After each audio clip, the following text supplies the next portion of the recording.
If you're confused about which is the best gear ratio for bass fishing, I'm about to tell you. My name's Wesley Littlefield with YourBassGuy.com, and today I'm going to tell you why the pros are lying to you about the best gear ratio for bass fishing.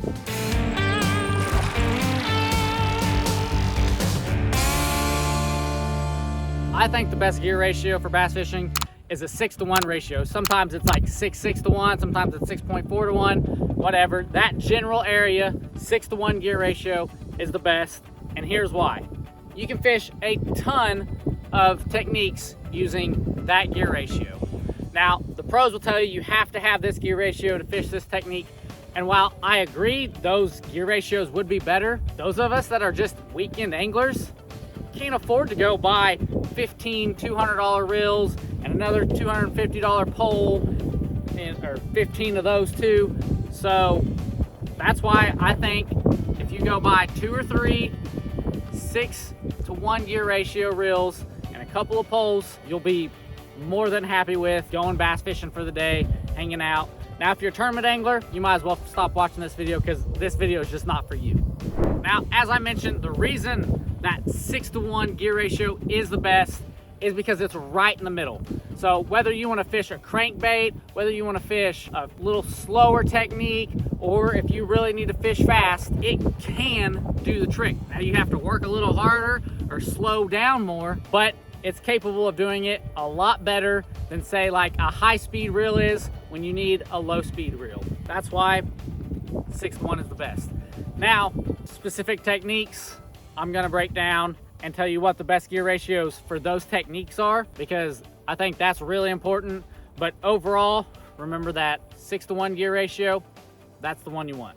Now, for running crankbaits, I actually want a slower reel speed. I use a 6-to-1, but I really like that 5-to-1, just a little bit slower, and it just allows that crankbait to get a little better action and you're not burning it. As long as it's fast enough for you to feel the bottom and that you're hitting the bottom, then that's all you need. For spinnerbaits, I tend to like going a little bit faster. So 6-to-1 is on the slow end for spinnerbaits. I'd really like to have about a 7-to-1. And remember that these are all general terms on a gear ratio. It's usually not exactly 6-to-1 or 7-to-1. Like I said, there's like, it could be 7.4 to 1 or whatever. So that range right there is typically what I want for spinnerbaits.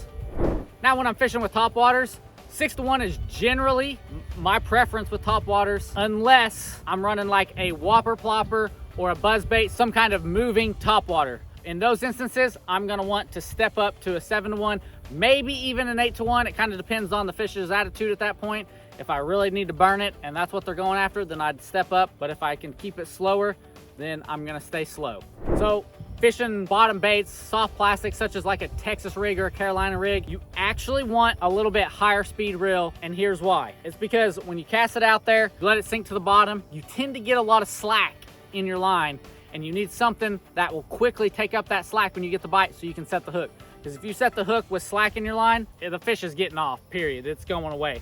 So an 8-to-1 gear ratio is ideal, but you know, you can get away with a 7, and you can even get away with a 6. I use a 6 a lot because that's what I have is a 6-to-1. But ideally, I would have an 8-to-1 gear ratio just to be able to quickly reel up that slack and set the hook good. Otherwise, you might completely miss the bite because you've just got too much slack and your reel can't catch up to that fish. Now, if you're out fishing jerk baits, I like the sweet spot of a 7-to-1 because you're doing a lot of jerking motion and you're also creating a lot of slack with every single jerk. So you need something pretty quick that can reel up that slack so you can set the hook once again. That's why that 7-to-1 is the sweet spot. 8 can be a little bit too fast, especially when you're fishing jerk baits in cooler weather. So a 7-to-1 is ideal. Once again, that's not very far away from a 6-to-1. The one area that you really need a high-speed reel is pitching and flipping, because you're making a bunch of casts, and if you don't get a hit on the fall, then you're reeling in and casting again.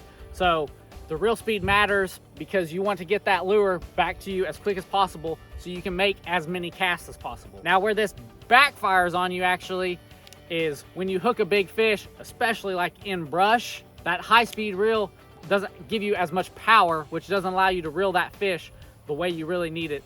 So I strike the balance with like an 8-to-1 or a 7-to-1, but even a 10-to-1 will allow you to make more casts, but it doesn't allow you to really horse that fish in if you really need to do that.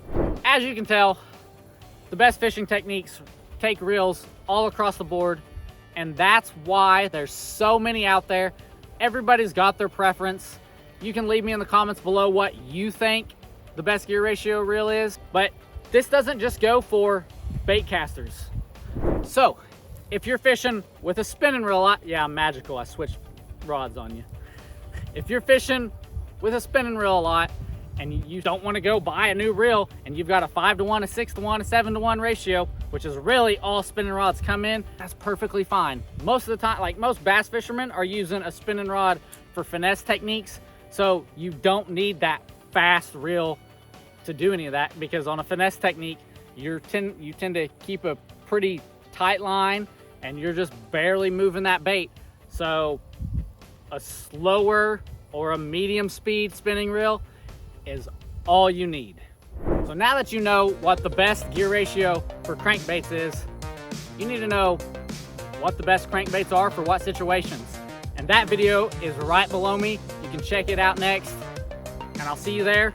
But don't ever forget that education is important, but fishing is essential.